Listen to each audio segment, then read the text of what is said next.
La caméra balaie une grande salle à manger. Autour de la table sont assis des hommes et des femmes de pouvoir. Ils attendent un invité pas comme les autres qu'ils aient jamais reçu. Chaque regard volé vers la chaise vide, en bout de table, en dit long. Car ce soir, ils dînent avec Jésus.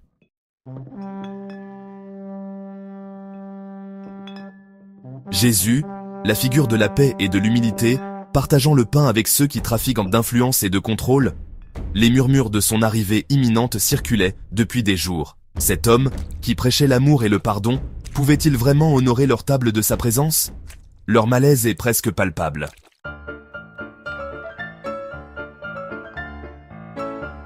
L'entrée arrive, mais à peine une bouchée est prise. Les conversations sont maintenant guindées, ponctuées de silences gênants. Un sénateur influent se lance dans un monologue sur sa dernière proposition de loi. La conversation devient une compétition, une lutte pour la domination. Mais sous leurs paroles policées, une note discordante émerge.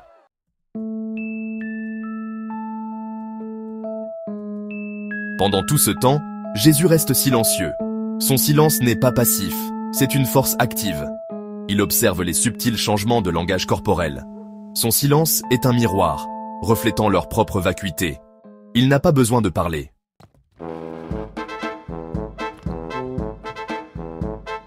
Au fur et à mesure que les plats défilent, le malaise parmi les invités grandit. Sa simplicité même est une réprimande. Ils se tortillent sur leur siège, jouent avec leurs couverts, évitent le contact visuel. Le silence est devenu leur bourreau. Ils sont piégés par le poids de leur propre hypocrisie.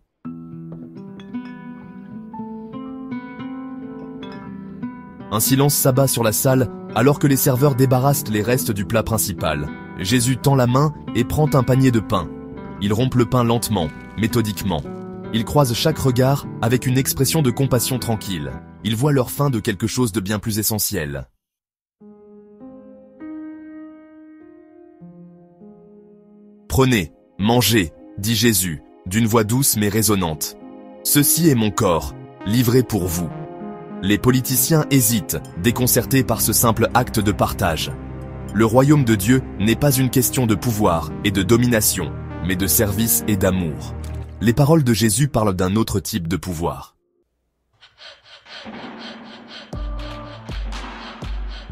Un malaise palpable s'installe dans la pièce. Certains détournent le regard, mal à l'aise avec la tournure de la conversation. D'autres se sentent attirés par son message. Le pain devient le symbole de quelque chose de plus grand qu'eux-mêmes. Les graines du mécontentement ont été semées.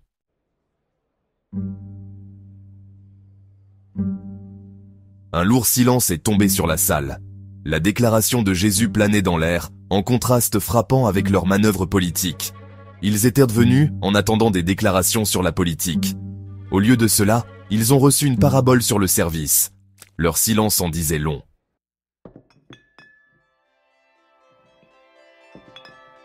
La conversation, autrefois une symphonie soigneusement orchestrée d'autopromotion et de manœuvres politiques, commença à se déliter. La présence de ce simple charpentier, cette incarnation de l'humilité et du service désintéressé, avait modifié la dynamique du pouvoir d'une manière qu'aucun d'eux n'aurait pu anticiper. Les règles habituelles ne s'appliquaient plus. Leur personnalité soigneusement façonnée, leurs discours répétés, leur silence stratégique, tout semblait terriblement inadéquat face à sa sagesse tranquille.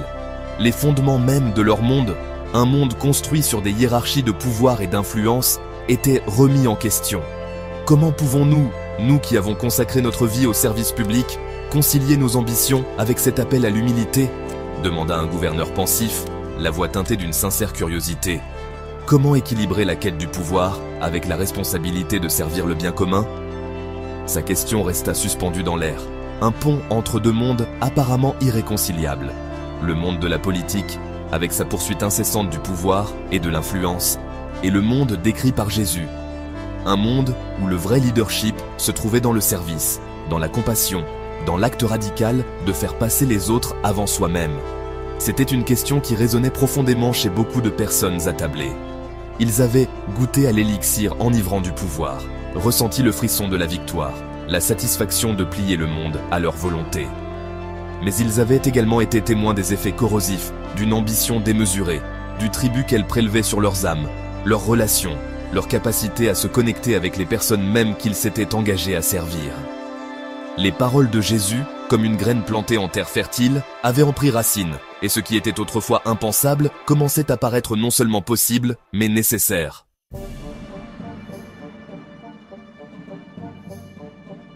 La salle était maintenant un champ de bataille d'émotions contradictoires.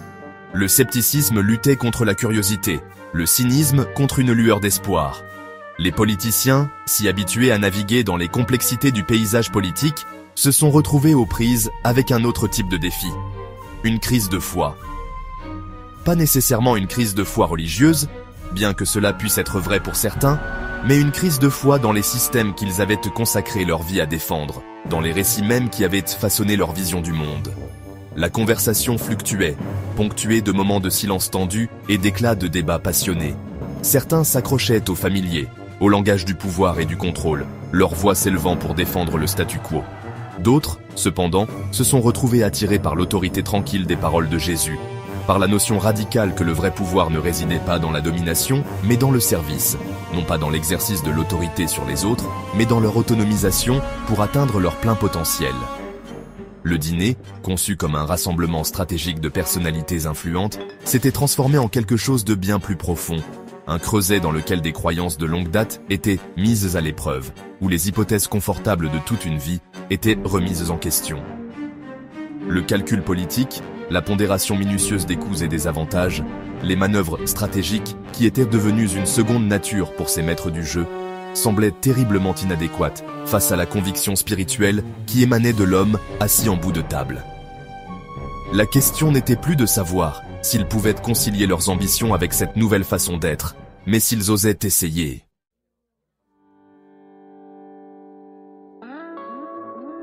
Alors que le poids des paroles de Jésus s'abattait sur la pièce, un silence contemplatif s'installa sur l'assemblée. Sentant un changement d'atmosphère, Jésus commença à tisser des récits d'humilité, puisant dans une tapisserie d'histoire et d'expériences humaines. Il parla d'un général romain s'agenouillant devant un roi capturé, lui offrant de l'eau et un manteau.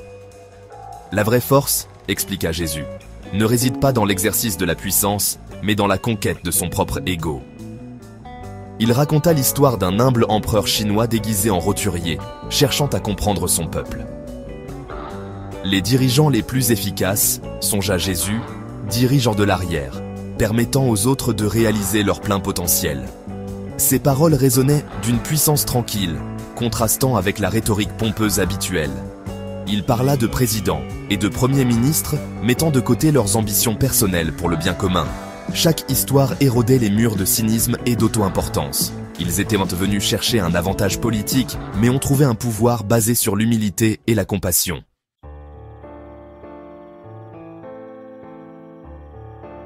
La séduction du pouvoir, un récit intemporel, un avertissement.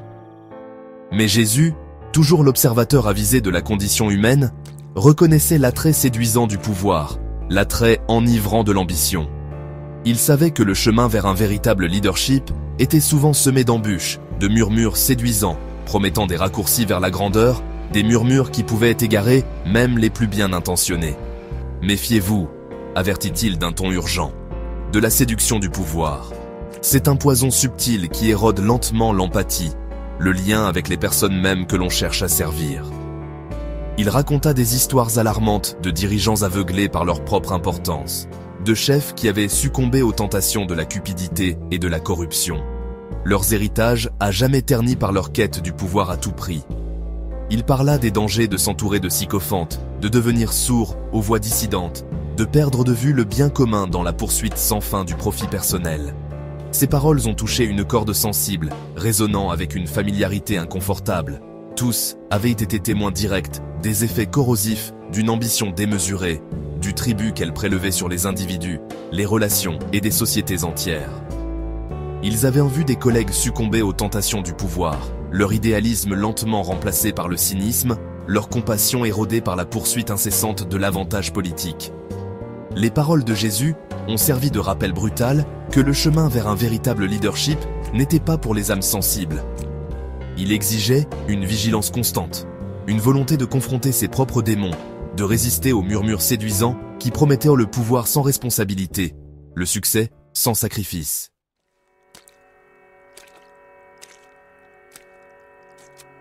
La révolution que je propose, continua Jésus, adoucissant la voix, n'est pas une révolution d'armée et d'empire, mais une révolution du cœur. Il parla du pouvoir transformateur, des petits actes de bonté, des effets d'entraînement que même les plus petits gestes de compassion pouvaient créer. Un mot gentil à un étranger, songea-t-il, un coup de main à ceux qui sont dans le besoin, une volonté de pardonner, ce sont les graines d'un autre type de royaume. Un royaume bâti non pas sur la domination et le contrôle, mais sur l'amour et la compréhension. Allez, exhorta Jésus, la voix pleine d'une puissance tranquille, et soyez le changement que vous voulez voir dans le monde.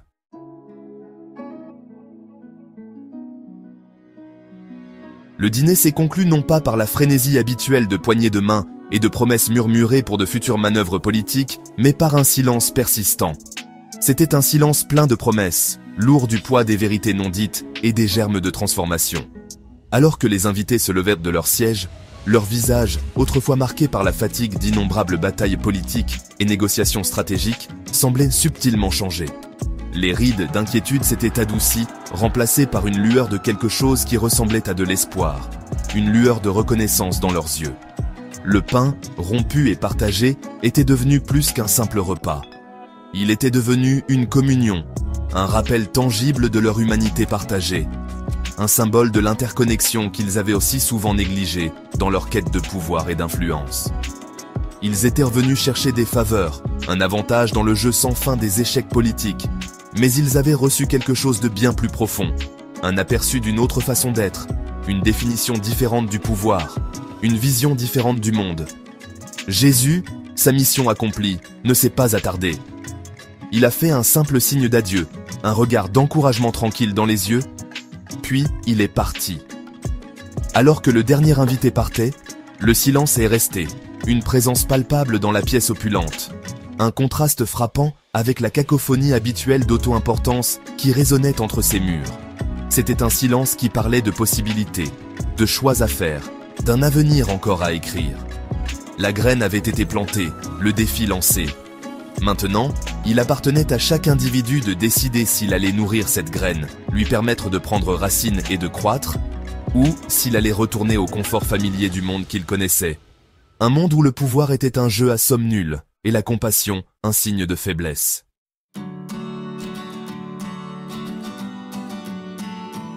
L'histoire, bien sûr, ne s'arrête pas là. Elle continue de se dérouler, non seulement dans les salles sacrées du gouvernement, mais dans chaque cœur, chaque interaction humaine, chaque choix que nous faisons.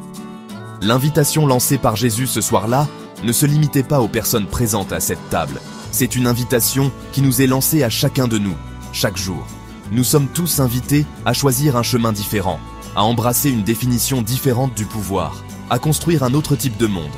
C'est un choix qui nous confronte dans le banal et l'extraordinaire, dans la salle de réunion et l'épicerie, dans les couloirs du pouvoir et l'intimité de nos foyers. Succomberons-nous à l'attrait séduisant du pouvoir, à l'attrait enivrant de l'ambition à tout prix? Ou choisirons-nous la voie de l'humilité, du service, de la compassion? La réponse, bien sûr, réside en chacun de nous.